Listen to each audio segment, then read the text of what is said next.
Common item না, কিন্তু এটা হচ্ছে হোম টেক্সটাইলের অন্তর্ভুক্ত। যদিও এটা হোম টেক্সটাইলের অন্তর্ভুক্ত, অ্যাপারেলের অংশ না, তারপরও কার্পেট যে আছে বা এই কার্পেট যে আমরা ইউজ করি, এই সব কার্পেটের যে ডিমান্ড এটা কিন্তু দিন দিন বেড়েই চলেছে। তো এই জন্য কার্পেটটাও কিন্তু আমাদের একটা আলোচ্য বিষয় বা ম্যাটার অফ কনসার্ন হয়ে দাঁড়িয়েছে। আর কার্পেটের যে প্রোডাকশন রেট, হ্যাঁ, আগে যখন উইভিং করে কার্পেট বানানো হতো না, বা টাফট কার্পেট বা পাইল বেসড যে কার্পেট আছে, এই জাতীয় কার্পেট যখন তৈরি করা হতো না, তখন কার্পেটের প্রোডাকশন রেটটা অনেক স্লো ছিল বা কম ছিল। তো এখন কিন্তু কার্পেটের প্রোডাকশন রেটটা অনেক হাই, অনেক দ্রুত লুমে এই যে শর্ট বিট আপ মেকানিজমের সাহায্যে আমরা পাইল ফর্ম করতে পারি, কার্পেট ফর্ম করতে পারি, কাঠ পাইল হোক, ওয়্যার পাইল হোক, হ্যাঁ, যে কোনো ফর্মে কার্পেট প্রডিউস করা পসিবল হচ্ছে। এবং খুব ডিজাইন ডেকোরেশন এগুলোও কার্পেটের মধ্যে আনা যাচ্ছে, কারণ হচ্ছে এখানে স্টিচিং বা বাইন্ডিংয়ের যে ডিজাইন চেঞ্জ করে আমরা কাজটা করে ফেলতে পারছি। তো এই জন্য কার্পেটের যে প্রোডাকশন রেট বেড়ে যাচ্ছে, তাই দিনে দিনে বর্তমান সময়ে আর কি, বর্তমান সময় মানে আরো আগেই কার্পেটকে, মানে কার্পেটের কোয়ালিটি বা কার্পেটের পারফরমেন্স, হ্যাঁ, বা কার্পেটটা কেমন বিহেভ করবে এই বিষয়টাকে টেস্ট করা বা একটা স্ট্যান্ডার্ডাইজেশনের মধ্যে নিয়ে আসাটা খুব গুরুত্বপূর্ণ হয়ে দাঁড়িয়েছে। অর্থাৎ কার্পেটের কোয়ালিটি ইভ্যালুয়েশনের জন্য, যেহেতু এটা হিউজ ডিমান্ড ইনক্রিজ করতেছে, পাশাপাশি এটার প্রোডাকশন অনেক অনেক ভালো, তাই যারা বায়ার এবং সেলার আছে তাদের মধ্যে যে দ্বন্দ্ব, এগুলা নিরসনের জন্য বা কাস্টমারকে স্যাটিসফাই করার জন্য একটা স্পেসিফিক মানদণ্ডে নিয়ে আসাটা খুব ইম্পর্টেন্ট হয়ে দাঁড়িয়েছে। এই জন্য এই বিশেষ করে উল ইন্ডাস্ট্রি রিসার্চ অ্যাসোসিয়েশন উইরা এবং আরও যারা অ্যাসোসিয়েটেড স্ট্যান্ডার্ড বডি আছে, তারা কিছু কার্পেট টেস্ট মেথড সাজেস্ট করেছে, যে এই টেস্টগুলা তারা কিছু মেশিনও ডিজাইন করে দিয়েছে, যে ওই মেশিনগুলোতে এই টেস্টগুলো হয়তো করা যেতে পারে, করলে তখন এই কার্পেটের প্যারামিটারগুলো সহজে জাজ করা যাবে বা টেস্ট করা যাবে। এটা হচ্ছে বিষয়, ঠিক আছে। তো কার্পেট যেই ম্যাটেরিয়াল দিয়ে তৈরি সেটা তো টেক্সটাইল ম্যাটেরিয়াল, তোমরা সবাই জানো। কার্পেট তৈরি করতে আমার ইয়ার্ন লাগবে, ইয়ার্নটাকে বাইন্ডিং করা হবে, তার মানে এটা একটা ফেব্রিক। তো এটার যেহেতু একটা ইয়ার্ন থেকে আসছে, তারপরে এখানে ফাইবার আছে, তো ফাইবার থাকলে ফাইবারের ব্ল্যান্ড থাকতে পারে। তাহলে এই যে ব্যাপারগুলো, এগুলো কিন্তু আমরা টেস্ট করতেই পারি। এগুলো তো আমাদের আগে থেকেই টেস্টিং প্রসিডিউর আছে, ইয়ার্নের বিভিন্ন টেস্ট, ফাইবারের বিভিন্ন টেস্ট, ব্ল্যান্ড আইডেন্টিফিকেশন, ফেব্রিকের বিভিন্ন স্পেসিফিকেশন, এগুলো তো আমরা চাইলেই টেস্ট করে ফেলতে পারছি। কিন্তু এই টেস্টগুলো কিন্তু একটা কার্পেটের জন্য স্যাটিসফ্যাক্টরি না বা যথেষ্ট না। একটা কার্পেট যখন তুমি কেনাবেচা করবা, তখন যদি শুধু বলে দাও যে না ঠিক আছে, এখানে ইয়ার্ন কাউন্ট হচ্ছে এত, ইয়ার্নে ফাইবার কম্পোজিশন এটা, তাহলে ইয়ার্নটা হচ্ছে এরকম প্যারামিটারের বা এই ফাইবার আছে, আর হচ্ছে ফেব্রিক কনস্ট্রাকশন এটা, এটা কিন্তু যথেষ্ট না। একটা কার্পেটের যেই এন্ড ইউজ বা কাস্টমার যেই পারপাসে কার্পেটটাকে ইউজ করবে, সেই বৈশিষ্ট্যকে স্যাটিসফাই করার জন্য এটা যথেষ্ট না। কারণ এখানে আরো কিছু বিষয় আমাদেরকে কনসিডারেশনে নিয়ে আসতে হবে। একেবারে জরুরি সেগুলো হচ্ছে পাইল হাইট। কার্পেটে যে পাইল থাকে বা লুপ থাকে, এই পাইলগুলার হাইট কেমন হয় বা কতটা লম্বা হয় হাইট, এবং ডেনসিটি কেমন, কত বেশি থাকে না কম থাকে, এই বিষয়টাকে স্টাডি করাটা খুব জরুরি কার্পেটের জন্য। ওই বেসিক প্রপার্টিসগুলোর বাইরে আমার ইয়ার্ন ফেব্রিকের যে টেস্ট বা ফাইবারের যে টেস্ট, এগুলোর বাইরে কিন্তু তোমার সবাই জানতে চাইবে যে কার্পেটের পাইলের হাইটগুলো কেমন। ছোট পাইলের কার্পেট একরকম, বড় পাইলের কার্পেটের ডাইমেনশনাল স্টেবিলিটি আরেক রকম হবে। সুতরাং পাইলের হাইট এবং কত ড্যান্স আছে পাইলগুলা, সেটা হচ্ছে একটা ফ্যাক্টর। তারপরে কার্পেটটাকে সবাই চাইবে ডিউরেবিলিটি টেস্ট করতে। ডিউরেবিলিটি মানে কত দীর্ঘদিন টিকে থাকবে কার্পেটটা, ডিউরেবল কেমন, এই জিনিসটা দেখতে চাইবে। তারপরে হচ্ছে রিটেনশন অফ এপিয়ারেন্স, অর্থাৎ এটা যখন আমরা ইউজ করব তখন সেটা রিটেনশন অফ এপিয়ারেন্স মানে হচ্ছে ডাইমেনশনকে টিকিয়ে রাখা। আমাদের ফেব্রিকের ক্ষেত্রে যেমন ডাইমেনশনাল স্টেবিলিটি, তেমনি এখানে হচ্ছে রিটেনশন অফ এপিয়ারেন্স। আমি লিখি রিটেনশন অফ এপিয়ারেন্স। এই বিষয়গুলো আসলে আমাদেরকে আলোচনায় বা স্টাডিতে নিয়ে আসতে হবে, বিশেষ করে কখন কখন কার্পেট টেস্টিং এর জন্য। যখন আমরা কার্পেট টেস্টিং এর কথা বলতেছি তখন। তো এগুলাকে আসলে ডিজাইন করেছে রিসেন্টলি আর কি, অর্থাৎ যারা এখনকার আছে তারা চিন্তা করলো যে কার্পেটকেও একটা স্ট্যান্ডার্ডাইজ মেথডের মধ্যে নিয়ে আসা জরুরি, কারণ কার্পেটের ডিমান্ড বাড়তেছে এবং এই মোতাবেক আমাদেরকে কিছু টেস্ট ডিজাইন করাটা জরুরি, যে টেস্টের মাধ্যমে কাস্টমার এবং বায়ার একটা নির্দিষ্ট মানদণ্ডের মাধ্যমে চাইলে কার্পেটের টেস্টগুলো করে নিতে পারবে, স্যাটিসফ্যাক্টরি একটা মান দেখতে পারবে। আচ্ছা, তো এখন বিশেষ করে মনে করো আমি একটা একটা করে বলে যাচ্ছি। মনে করো পাইল হাইট এবং ডেনসিটি, এটা টেস্ট করা কিন্তু ইজি আছে। যেমন এখন যে টাফ কার্পেটগুলো আছে এখানে উইভিং করে হয়, তো মনে করো একটা রো আরেকটা রো, দুইটা তিনটা চারটা রো, মানে ওয়েলস মানে পিকগুলো মনে করো। তো এই যে রোগুলো আসতেছে, এই রোগুলোর মধ্যে থেকে কিছু কিছু ফাইবারকে আমরা মানে পাইল ফরমেশনের জন্য কাজে লাগাচ্ছি। তো সেই ক্ষেত্রে পাইলের যে ঘনত্ব, এটা মাপবো কিভাবে? এটা মাপার জন্য আমরা দেখবো যে আসলে মনে করো প্রতি ইঞ্চিতে এরকম কয়টা রো আছে। সাপোজ মনে করো আমি যদি উদাহরণস্বরূপ বলি, প্রতি ইঞ্চিতে মনে করো 8টা রো আছে, 8 রোজ পার ইঞ্চ। তাহলে আমি পেয়ে গেলাম যে 1 ইঞ্চের মধ্যে, মানে 1 ইঞ্চ রো এর মধ্যে মূলত 1 ইঞ্চের মধ্যে 8টা রো থাকে, এবং প্রত্যেকটা রোতে আমার কি পরিমাণ টাফ থাকে বা কয়টা টাফ থাকে। তো সেটা যদি একটা সংখ্যা পাও তুমি, তাহলে কিন্তু পেয়ে যাচ্ছ যে 1 স্কোয়ার ইঞ্চে বা 1 স্কোয়ার ইয়ার্সে পরে কনভার্ট করে নিতে পারবা। ধরো যদি 6টা হয়, 6 টাফ পার ইঞ্চ উইথ। তো এই যে কার্পেটের উইথ আছে, সেই উইথে 6টা টাফ আছে, তো 6টা টাফ এখানে আছে 8টা রো, 6টা টাফ 48টা টাফ হবে আর কি, মোট 1 বর্গ ইঞ্চের মধ্যে। তাহলে এটাকে আমরা টোটাল লিখতে পারি 6 আর 8 গুণ করলে 48 টাফস পার, ধরো এই যে স্কোয়ার ইঞ্চ বা ইঞ্চ স্কোয়ার আর কি,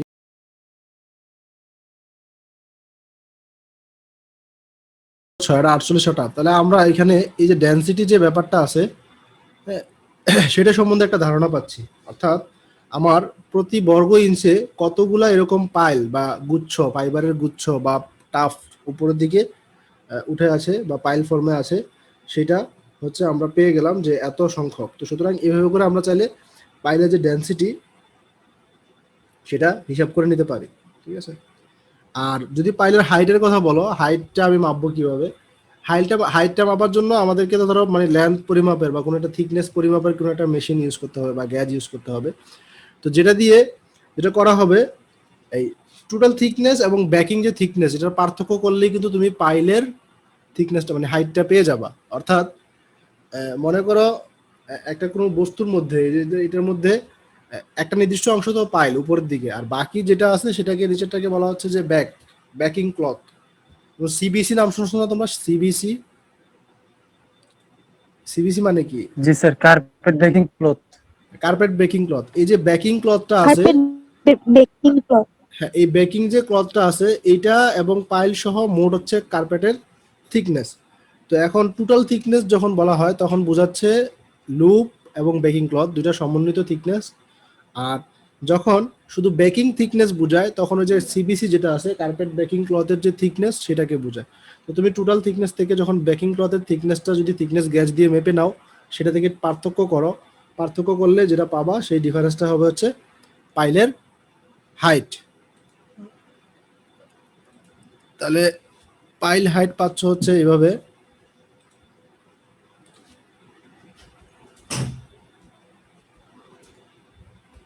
সমান ডিফারেন্স হবে কিসের?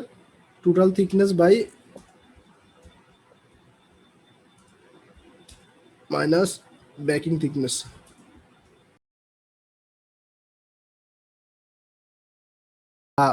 ডেনসিটি কিছুটা পেলাম। তো এখন কতটুকু ইয়ার্ন এই নির্দিষ্ট পাইলের মধ্যে আছে সেটাও কিন্তু হিসাব করা পসিবল, যেহেতু তোমার কাছে এখন কতগুলো টাফ আছে এবং প্রত্যেকটার হাইট কত সেটা তুমি পেয়ে যাচ্ছ। তো পাইল ফরমেশনের জন্য আমরা যেই ইয়ার্নটা ইউজ করেছি, যেই ইয়ার্ন ব্যবহার করেছি, সেই ইয়ার্নের যে কাউন্ট, সেই কাউন্ট থেকে আমরা এই টোটাল লেন্থটা হিসাব করতে পারবো এখান থেকে, কারণ পাইল হাইট আছে, পাইল হাইট এবং প্রতি ইঞ্চিতে এরকম কয়টা পাইল আছে বর্গ ইঞ্চিতে সেটা পেয়ে যাচ্ছি। তাহলে আমি টোটাল কার্পেটের মধ্যে কতগুলো পাইল আছে, প্রত্যেকটা লেন্থ কত পেলাম, হাইট কত পেলাম, গুণ করলাম, গুণ করলে আসলে টোটাল পাইলের জন্য কতটুকু ইয়ার্ন লেগেছে বা লেন্থ কতটুকু লেগেছে সেটা আমার হিসাবের মধ্যে চলে আসবে।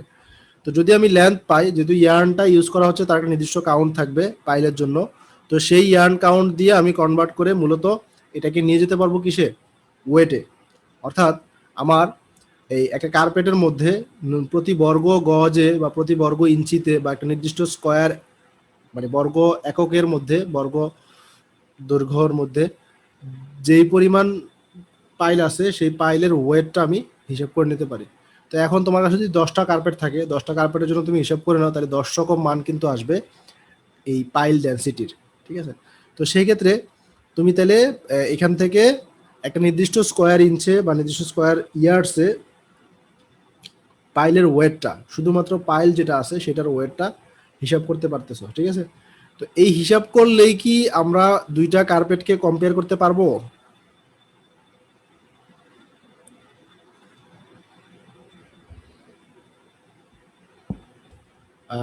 ধরো 12, আরেকটার মধ্যে হচ্ছে 20, হ্যাঁ, আউন্স পার স্কোয়ার ইয়ার্ডস মনে করো। তো সেই ক্ষেত্রে এই 12 এবং 20 দুইটার মধ্যে কি কম্পারিজনে কি বোঝা যাবে, কি ডিসিশন নিতে পারবা?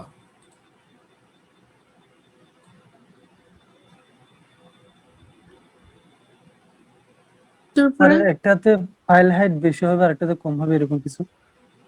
না, মনে করো আমি ডেনসিটি হিসাব করলাম, পাইল হাইট টাইটটা সব বের করলাম, পাইল হাইট বের করলাম, এটাকে আবার এটা দিয়ে গুণ করলাম, গুণ করে টোটাল ওয়েটে নিয়ে গেলাম।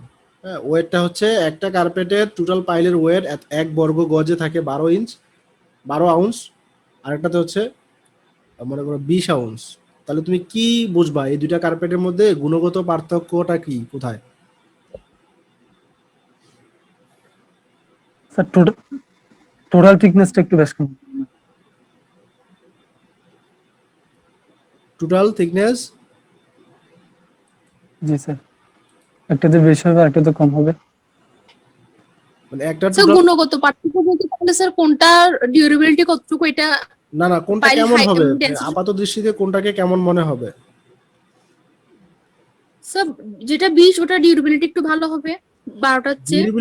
ডিউরেবিলিটি একটু পরে। এখন মনে করো স্যার ওটা একটু ঠিক মনে হবে আর এটা একজনের একটু ওয়েট হচ্ছে মনে করো 70 কেজি, আরেকজনের ওয়েট হচ্ছে 50 কেজি, তাহলে এদের মধ্যে কি ধরনের পার্থক্য হবে? স্যার একটা মোটা একটা চিকন। হ্যাঁ, তো এইখানে যেহেতু পাইলের ওয়েট বেশি কম, মানে পাইল ফর্ম করার জন্য যে ইয়ার্নগুলো ব্যবহার করা হয়েছে সেই পাইলের ইয়ার্নের পরিমাণ একটাতে বেশি আর একটাতে কম, তাই না? একটা 12 আউন্স প্রতি বর্গ গজে সুতা লাগছে, আর একটাতে 20 আউন্স সুতা লাগছে প্রতি বর্গ গজে, পাইলের জন্য শুধু। তখন কি বোঝা যাবে কাপড়টাতে, এই কার্পেটটাতে পার্থক্য কেমন হবে বা কি ধরনের পার্থক্য হবে?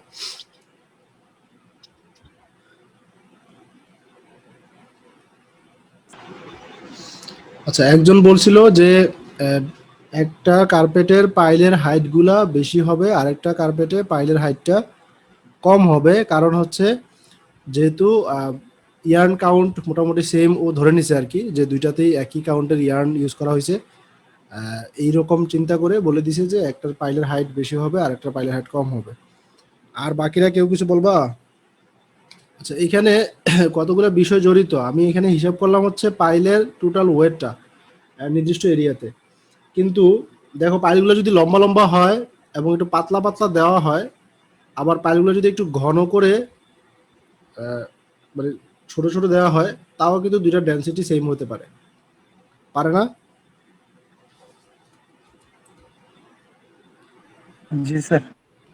অর্থাৎ লং পাইল যদি থাকে, মনে করো লং পাইল এটা লুজলি প্যাকড এরকম থাকতে পারে, আবার শর্ট পাইল খুব টাইটলি প্যাকিং করা হতে পারে।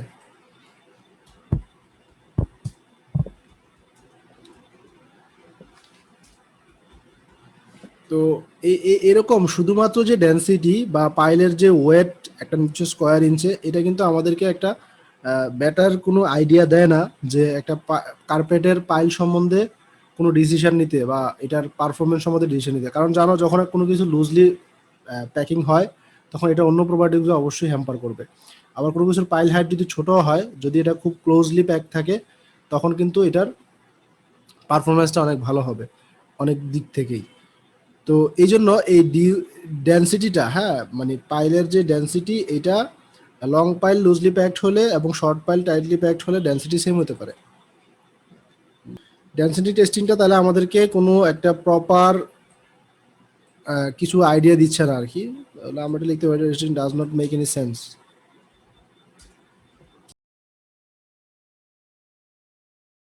আচ্ছা, তাইলে এই বিষয়টাকে বোঝানোর জন্য যে আমি পাইলের হাইট এবং ডেন্সিটি হয়তো টেস্ট করতে পারবো, বাট এটা টেস্ট করার দ্বারা আমি আপাত দৃষ্টিতে দুইটা কার্পেটকে কম্পেয়ার করার জন্য কোনো ফ্রুটফুল আউটকামে যেতে পারবো না। তো সেই জন্য আমাদের ডিউরেবিলিটি এবং রিটেনশন অফ এপিয়ারেন্স টেস্ট করাটা জরুরি, ঠিক আছে। তো কার্পেটের ক্ষেত্রে সবাই এই প্রশ্নটাই করতে চাইবে যে আমার যে কার্পেট আছে বা আমি যেটা কিনবো সেটা কতদিন টিকে থাকবে, তার ডিউরেবিলিটি কেমন হবে, কত ফ্রিকশনে এটা টিকে থাকবে, এই বিষয়টা সবাই জানতে চাইবে। তো সুতরাং এটা হচ্ছে কমন প্রশ্ন বা সবার কমন চাহিদা। তো সেটা বায়ারের দিক থেকেও এনশিওর করতে হবে, সেলারের দিক থেকেও এনশিওর করতে হবে। তো এটার জন্য ডিউরেবিলিটি কেমন হবে সেটা কিন্তু আবার ইউজের উপর ডিপেন্ড করছে। যেমন তুমি একটা কার্পেট যদি কোনো একটা ব্যস্ত স্কুলের ফ্রন্ট গেটে দিয়ে দাও, আর আরেকটা কার্পেট একটু খারাপ কোয়ালিটির বা অনেক খারাপ কোয়ালিটির তোমার বাসায় এমন একটা জায়গায় রাখলা যেখানে যাওয়া আসা মানুষের খুব কম, তো ওই তোমার খারাপ যে কার্পেটটা সেটা হয়তো 10 বছর চলে যাবে, কিছু হবে না। বাট ওই কার্পেটটা যেটা ভালো, অনেক ভালো, একটা স্কুলের মানে গেটের দিকে রাখা হয়েছে, সেইটা হয়তো বা 1 বছরও যাবে না বা তারও আগে নষ্ট হয়ে যাবে। তো সেই জন্য ডিউরেবিলিটির সাথে অ্যাপ্লিকেশন অফ ফোর্স বা ইউজটা অনেক ইম্পর্টেন্ট। তো সেই জন্য আমরা ডিউরেবিলিটি কার্পেটের ক্ষেত্রে কিভাবে টেস্ট করতে পারি এটা খুব জরুরি বিষয়। এই ক্ষেত্রে আমরা আগে কাপড়ের ক্ষেত্রে যে টেস্টগুলো করছি এই প্রিন্সিপালগুলোকেই কাজে লাগানো হয়েছে, নতুন কোনো প্রিন্সিপাল না। যেমন তোমরা অ্যাব্রেশন রেজিস্ট্যান্স পড়ছো মার্টিনডেল মেশিনের সাহায্যে, আবার আইসিআই মানে বিএফটি মেশিনের সাহায্যে। তো এই অ্যাব্রেশনের জন্য অ্যাব্রেশন টেস্টিং যখন করি আমরা, তখন আসলে দেখি যে একটা ফ্রিকশনে সার্টেন নাম্বার অফ সাইকেলে আমাদের কার্পেটটা কতক্ষণ টিকে থাকে বা কাপড়টা কতক্ষণ টিকে থাকে। তো এইখানেও অবশ্য যদিও এটা মার্টিনডেল মেশিনে করা হয় না, এটার জন্য উইরা মানে উড ইন্ডাস্ট্রি রিসার্চ অ্যাসোসিয়েশন তারা কিছু মেশিন ডেভেলপ করেছে। আমরা সেই মেশিনগুলোই আজকে পড়বো বা এই চ্যাপ্টারে পড়বো, যেটাতে ওই একই প্রিন্সিপাল, অর্থাৎ নির্দিষ্ট সাইকেল পর্যন্ত তুমি এটাকে ফ্রিকশনের মধ্যে দিয়ে নিয়ে গিয়ে দেখলা কতক্ষণ পরে বা কত সাইকেল পরে এটা মানে তার অবস্থার পরিবর্তন ঘটায়। অবস্থার পরিবর্তনটা দুইভাবে ঘটায়, ওখানেও আলোচনা করছিলাম, মনে আছে নিশ্চয়ই। একটা হতে পারে ওয়েট লস, আর একটা হতে পারে মানে ড্যামেজ, ঠিক আছে, এন্ড পয়েন্ট আর কি, এন্ড পয়েন্ট খুঁজে নেওয়া। তো ড্যামেজ হতে পারে, ওয়েট লস হতে পারে। তো ওয়েট লস হলে কি তুমি একটা নির্দিষ্ট সাইকেল পরে তার ওয়েট লস কত হিসাব করবা, এটা হচ্ছে একটা বিষয়। মনে করো 100 সাইকেল পরে কত ওয়েট লস, 200 সাইকেল পরে 500, 1000, 10,000, 5,000 এরকম। আর যদি একেবারে ড্যামেজ করে ফেলতে চাও তাহলে এক পাশ থেকে আরেক পাশ পর্যন্ত ছিঁড়ে যেতে, মানে কন্টাক্টে চলে আসা পর্যন্ত, উপরে প্লেট এবং নিচে প্লেট কন্টাক্টে চলে আসা পর্যন্ত মোট কতটা সাইকেল লাগে সেটা, এটা ড্যামেজ বা এন্ড পয়েন্ট পর্যন্ত কত সাইকেল অফ ফ্লুইড অ্যাপ্লাই করতে হচ্ছে। তাহলে দুইটা ওয়েতে আর কি, এই দুইটার প্রিন্সিপালে যে কোনো একটা প্রিন্সিপালে, ওয়েট লস প্রিন্সিপাল অথবা ড্যামেজ মেকানিক্যাল ড্যামেজ প্রিন্সিপালে এই রাবিং করে বা অ্যাব্রেশন করে আমরা মূলত এই ডিউরেবিলিটিটা টেস্ট করতে পারি। এটা ওই প্রিন্সিপালই যে প্রিন্সিপালে আমরা অ্যাব্রেশন রেজিস্ট্যান্স কাপড়ের ক্ষেত্রে টেস্ট করেছিলাম। এখানে উইলার মেশিনের সাহায্যে সেম প্রিন্সিপালে একটা নির্দিষ্ট সাইকেল অফ লোড অ্যাপ্লাই করে কার্পেটের জন্য ডিউরেবিলিটি টেস্ট করব, ঠিক আছে। তাহলে এখানে আমরা একটা বা দুইটা মেশিন দেখব সংক্ষেপে, যদিও এটা খুব ছোট চ্যাপ্টার, আসলে এত ডিটেলসে দেখা মানে শুধু আমরা সংক্ষেপে দেখে নিব আর কি প্রসেসটা, মেশিনটা কিভাবে কাজ করে। আরেকটা হচ্ছে রিটেনশন অফ এপিয়ারেন্স। এটাকেও আমাদেরকে দেখতে হবে যে আমাদের এপিয়ারেন্সটাকে কত রিটেন করতে পারে। যেমন তোমরা খেয়াল করবা যে কার্পেট যখন তুমি ইউজ করো, আস্তে আস্তে ইউজ করতে থাকলে তার পাইলের হাইটগুলো আস্তে আস্তে কমতে থাকে, উপর থেকে পাইলগুলো ড্যামেজ হতে থাকে। তো তখন তার এপিয়ারেন্স যেটা আছে, প্রথম দিকে যে সৌন্দর্যটা থাকে, যে নান্দনিকতা থাকে, সেটা কিন্তু পরে থাকে না। এটা কিছুদিন পরে গেলেই, এটাকে ইউজের ক্ষেত্রে গেলে অনেক সময় তার উপরের দিকে পাইলগুলা আস্তে আস্তে নষ্ট হয় বা পাইলের হাইটটা কমে যায়, একটু করে উপরের দিকে ড্যামেজটা হয়। তো এই জন্য এই জাতীয় ক্ষেত্রে এই যে এপিয়ারেন্সটা কত ভালো বা কত বেশি দিন পর্যন্ত রিটেন করতে পারে, এই জিনিসটাও দেখাটা জরুরি। এটা অবশ্য কম্প্রেশন দিয়ে দেখা হয়, এখানে কম্প্রেশন একটা টেস্টিং এর কথা আমরা বলবো। সেখানে পাইলগুলোকে কম্প্রেস করে এবং ছেড়ে দিয়ে মূলত মান নিয়ে দেখা হয় যেটা কম্প্রেশনটাকে কতটুকু রিটেন করতে পারে। অর্থাৎ তোমরা রেজিলিয়েন্সি নামক একটা প্রপার্টির নাম শুনছো বা পড়ছো ফাইবার, ন্যাচারাল ফাইবারে। অর্থাৎ কোনো কিছুকে কম্প্রেস করে দিলে সেটা কত দ্রুত তার আগের অবস্থায় ফিরে আসতে পারে, এটা হচ্ছে রেজিলিয়েন্সি, নমনীয়তা। তো এটাও এখানে একই রকম। প্রথমে আগে আমি কম্প্রেস করতে থাকবো, পাইলগুলোকে চাপাইতে থাকবো সার্টেন লোড অ্যাপ্লাই করতে করতে করতে করতে আস্তে আস্তে লোড বাড়াবো, আবার এই লোডটাকে আস্তে আস্তে রিলিজ করবো। কোন ফাইবারের ক্ষেত্রে বা কোন কার্পেটের ক্ষেত্রে কত দ্রুত এটা কম্প্রেস হয় এবং কত দ্রুত লোডটাকে রিলিজ করে আগের অবস্থানে রিটার্ন করতে পারে, এই বিষয়টাকে দেখা হবে। ঠিক আছে। আচ্ছা, এর বাইরে আরো দুইটা বিষয় কার্পেট টেস্টিং এ আসে। একটা হচ্ছে কার্পেটের থিকনেস, এটা তো অবশ্যই আসবে। হ্যাঁ, কার্পেটের যে থিকনেস আছে সেই থিকনেসটাকে মেজার করা। তো কার্পেটের থিকনেস আসলে মেজার করতে গেলে প্রথমে বুঝতেই পারতেছো, যেহেতু কার্পেটের থিকনেসটা হচ্ছে একটা কম্প্রেসিভ বা সফট ম্যাটেরিয়ালের জন্য। যেমন তোমাদেরকে ইয়ার্ন কাউন্ট যখন পড়ানো হয় তখন এই কথাটা নিশ্চয়ই বলা হয়, বা আমার ওই যে ভিডিওতেও আছে এই কথাগুলো আমি বলি সবসময়, যে 4টা বিষয় আছে বলেই বা 4টা সমস্যা আছে বলে আমরা মূলত ইয়ার্ন কাউন্টটাকে ইয়ার্ন কাউন্ট দিয়ে টেস্ট করি। এই যে ইয়ার্ন কাউন্ট যে ব্যাপারটা, এই ব্যাপারটাই টেক্সটাইলের জগতে আসতো না যদি আমাদের ম্যাটেরিয়ালটা, ইয়ার্নটা বা ফাইবারটা একটু সফট কম্প্রেসিবল, হ্যাঁ, তারপরে ফ্ল্যাট এন্ড সো ইজিলি, খুব চাপালে সহজেই ফ্ল্যাট হয়ে যায়, হ্যাঁ, এবং ইরেগুলার, এরকম যদি না হইতো, যদি টেক্সটাইল ম্যাটেরিয়ালগুলা স্টিলের মতো বা রডের মতো অথবা কাঠের মতো শক্ত হইতো, তখন কিন্তু আমাদেরকে এই লিনিয়ার ডেন্সিটি অর্থাৎ weight by length, length by weight, এই জিনিসগুলোতে যেতে হতো না। তুমি দেখবা মেকানিক্যাল ইঞ্জিনিয়ারিং বা সিভিল ইঞ্জিনিয়ারিং কিংবা অন্যান্য যেসব ইঞ্জিনিয়ারিং আছে ইলেকট্রিক্যাল, তাদের এখানে কিন্তু এই টার্মগুলো নাই। এই যে ট্যাক্স, ডেনিয়ার, ইংলিশ কাউন্ট বা লিনিয়ার ডেন্সিটি, এই টার্মগুলো তাদের দরকার হয় না, কারণ তাদের ম্যাটেরিয়ালটা রিজিড, শক্ত, সেটাকে তারা থিকনেস দিয়ে মেজার করে নিতে পারতেছে, ডায়ামিটার দিয়ে মেজার করে। ডায়ামিটার একটা রডের ডায়া হচ্ছে 1 সুতা আর একটা 2 সুতা, তাহলে পার্থক্য হয়ে গেল। বাট আমি কিন্তু একটা ইয়ার্নকে বলতে পারতেছি না একটা ইয়ার্নের ডায়া 0.2 mm আর একটা হচ্ছে 0.25 mm, এরকম বলা যাচ্ছে না। কেন? কারণ আমার ম্যাটেরিয়ালটা হচ্ছে কম্প্রেসিবল, সফট, ফ্লেক্সিবল, সহজে ফ্ল্যাট করে যায়, ইউনিফর্ম না, এক একজন এক একভাবে টেস্ট করবে, ভেরিয়েশন আসবে। এই জন্য আমরা এই লিনিয়ার ডেন্সিটি দিয়ে কোনো বস্তুর এই যে সূক্ষ্মতা, মানে চিকন নাকি মোটা, এটা জাজ করতে চাই।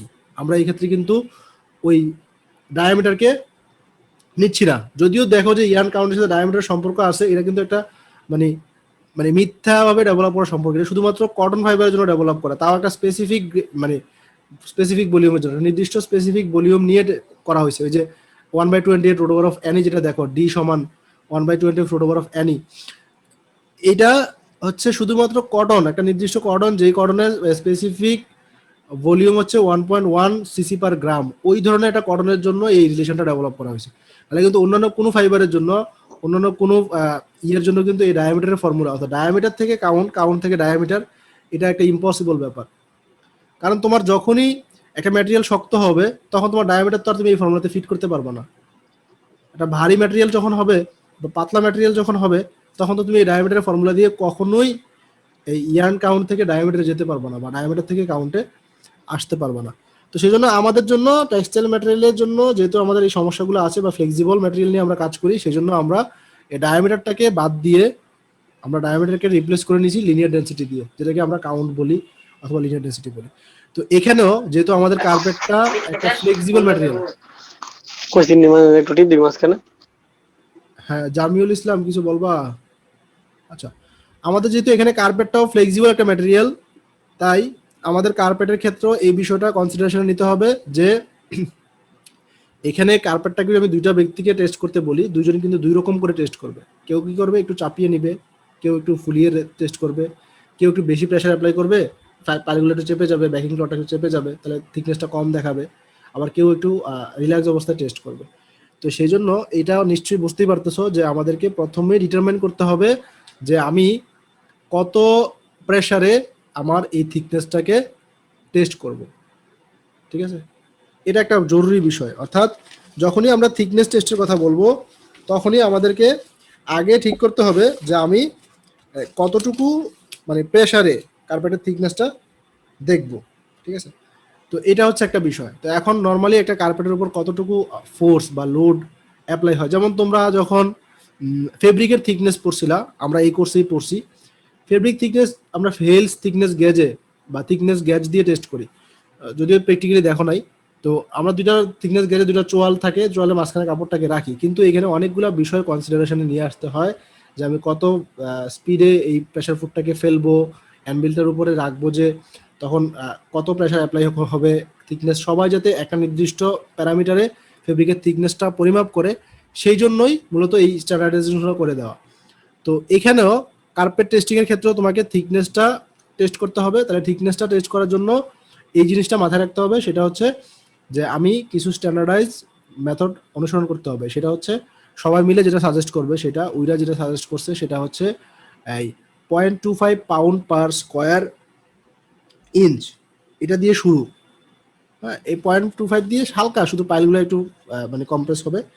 আর 12 পাউন্ড পার স্কোয়ার ইঞ্চ হচ্ছে হাইস্ট, অর্থাৎ 0.25 থেকে 12 pound per square inch. Pound per square inch হচ্ছে কিসের একক? স্কোয়ার ইঞ্চ এটা কিসের একক, কোন কোয়ান্টিটির একক এটা? স্প্যান্ডেল স্যার।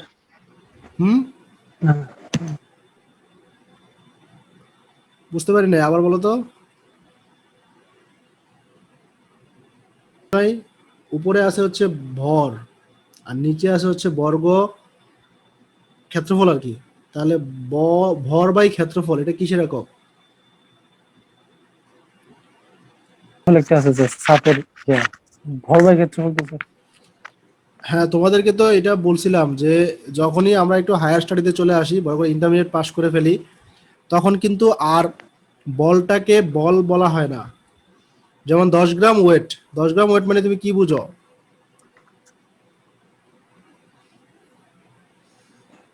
এই হায়ার স্টাডিতে এখানের বইগুলোতে দেখবা 10 গ্রাম ওয়েট মানে কিন্তু বলই বোঝায়।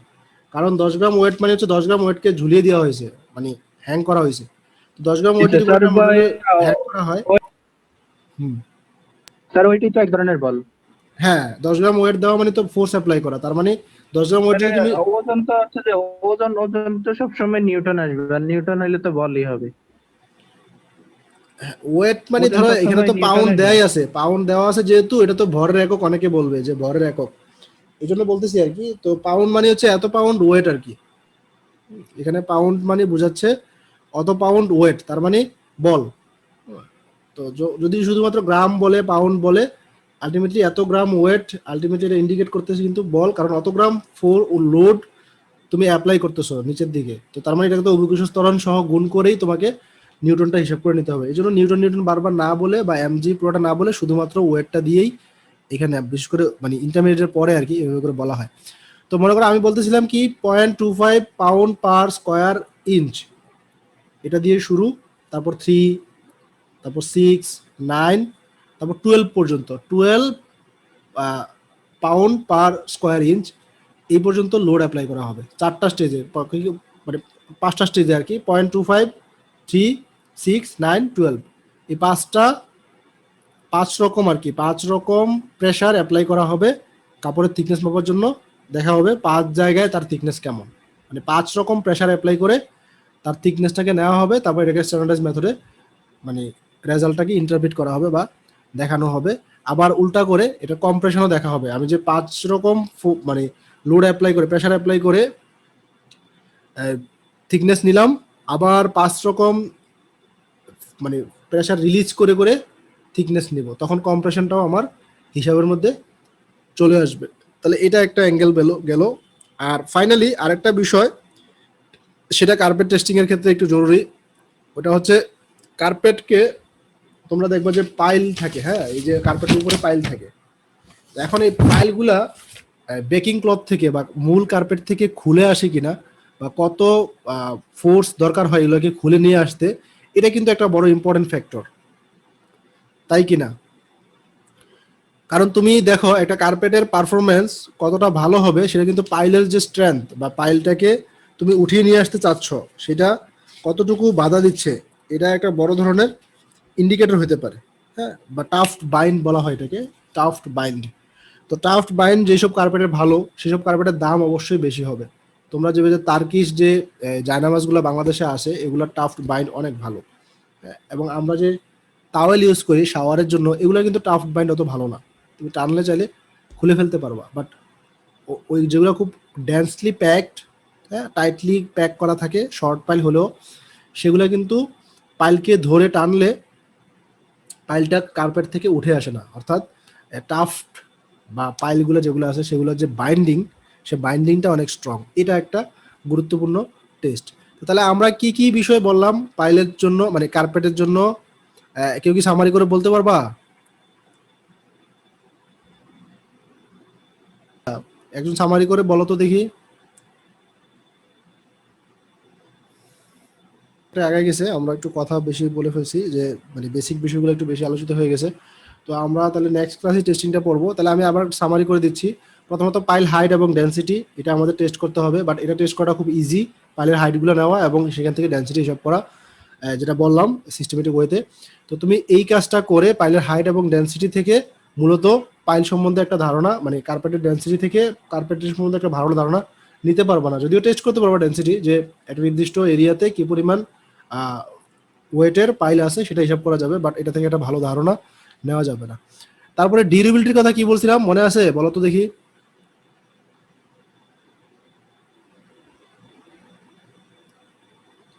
ইউজের উপর ডিপেন্ড করে, হুম, এটা ব্যবহারের উপর ডিপেন্ড করে। হ্যাঁ ব্যবহারের উপর ডিপেন্ড করবে। এবং টেস্ট করা হবে কিভাবে? স্যার রাবিং বা অ্যাব্রেশন টেস্টের মাধ্যমে। হ্যাঁ রাবি অ্যাবরেশন টেস্টের মাধ্যমে না, ওই মেকানিজমটাকে ফলো করে, ওই একই প্রিন্সিপলে বা ওই কতটুকু ওয়েট, ওইরা মেশিন। হ্যাঁ উইরাকে কতটুকু ওয়েট লস করতে পারে। প্রায় একই রকম একটা মেশিন ডেভেলপ করা আছে, সেই মেশিন দিয়ে আমরা ডিউরেবিলিটিটা টেস্ট করব। তারপর রিটেনশনের ক্ষেত্রে বলো তো।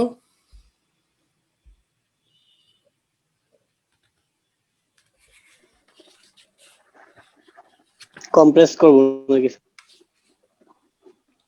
হ্যাঁ রিটেনশনের ক্ষেত্রে ওই যে কম্প্রেস করে আবার আগের অবস্থায় আসার জন্য যেই সময়টা দেওয়া হবে সেটাই হচ্ছে মানে রিটেনশন। হ্যাঁ রিটেনশনটাও টেস্ট করার মধ্যে আসবে, বা মানে রেজিলিয়েন্সি এবং রিটেনশন এগুলো টেস্টের মধ্যে চলে আসবে। অর্থাৎ কম্প্রেস করে আবার আগের জায়গায় ফিরে আসার জন্য সময়টা যে দিব সেই সময়টা, এবং উপরে যে অংশটা আছে পাইলের সেটা কত দ্রুত ড্যামেজ হচ্ছে সেটা।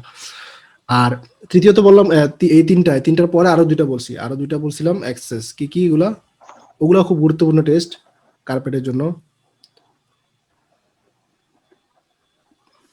বলো, এই এখনই তো বললাম, লাস্ট যে দুইটা বললাম আর কি।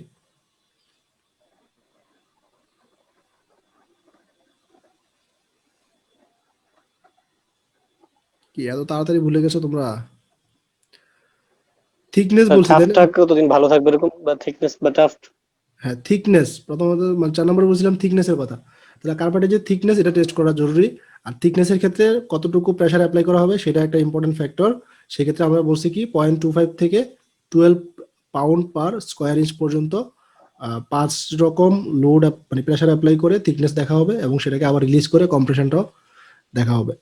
মানে কম্প্রেশন রিটেনশন আর কি এটা। আর হচ্ছে লাস্টে কি বললাম 5 নম্বরে?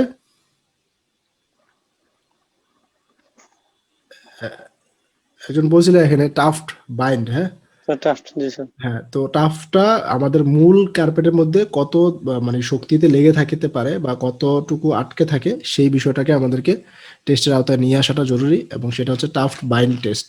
সেখানে হচ্ছে একটা নির্দিষ্ট সংখ্যক ফাইবারকে টানা হয়, মানে পাইলকে, তো পাইলটা উঠে আসে কিনা সহজে বা কতটুকু ফোর্স লাগে এটাকে উঠিয়ে নিয়ে আসতে, সেই জিনিসটা দেখা হয়। এই হচ্ছে মোটামুটি কার্পেটের সংক্রান্ত টেস্ট। তো আজকে তো আর কোনো টেস্ট শুরু করতে পারতেছি না। তো তাইলে দেখি আগামী ক্লাসে কার্পেটের টেস্টগুলো বলে যদি সময় পাই বাকি অংশগুলো শেষ করে দিব, না হলে হয়তো আরো 2 দিন ক্লাস করতে হবে আর কি তোমাদের। এই তাহলে কারো কোনো প্রশ্ন আছে কিনা?